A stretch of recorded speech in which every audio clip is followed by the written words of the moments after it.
باہم ملاقات و دعا۔ جبیر بن نفیر رحمۃ اللہ علیہ سے روایت ہے کہ نبی کریم صلی اللہ علیہ وآلہ وسلم کے صحابہ عید کے دن آپس میں ملاقات کرتے تو ایک دوسرے کو دعا دیا کرتے تھے، اللہ تعالی ہم سب سے اور آپ سے عبادت قبول فرمائے۔ نماز عید اور خطبہ۔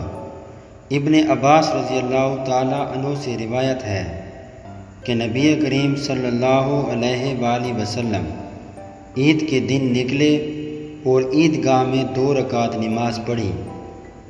آپ نے نہ اس سے پہلے نماز پڑھی اور نہ اس کے بعد۔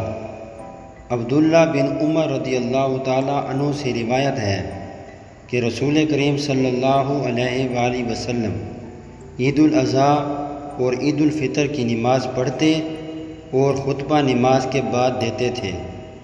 اگر کسی کی عید کی باجماعت نماز چھوٹ جائے تو 2 رکعت تنہا پڑھ لیں۔ عید کے دن کی سنتیں۔ زیب و زینت۔ ابن عباس رضی اللہ تعالی عنہ سے روایت ہے کہ رسول کریم صلی اللہ علیہ وآلہ وسلم عید کے روز سرخ دھاروں والی چادر پہنا کرتے تھے۔ راستہ تبدیل کرنا۔ جابر رضی اللہ تعالی عنہ سے روایت ہے کہ نبی کریم صلی اللہ علیہ وآلہ وسلم عید کے دن ایک راستے سے جاتے اور پھر دوسرا راستہ بدل کر آتے۔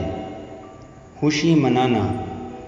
عید کے دن خوشی کے اظہار کے لیے ہلکے پھلکے کھیل کھیلنا یا اشعار پڑھنا جائز ہے۔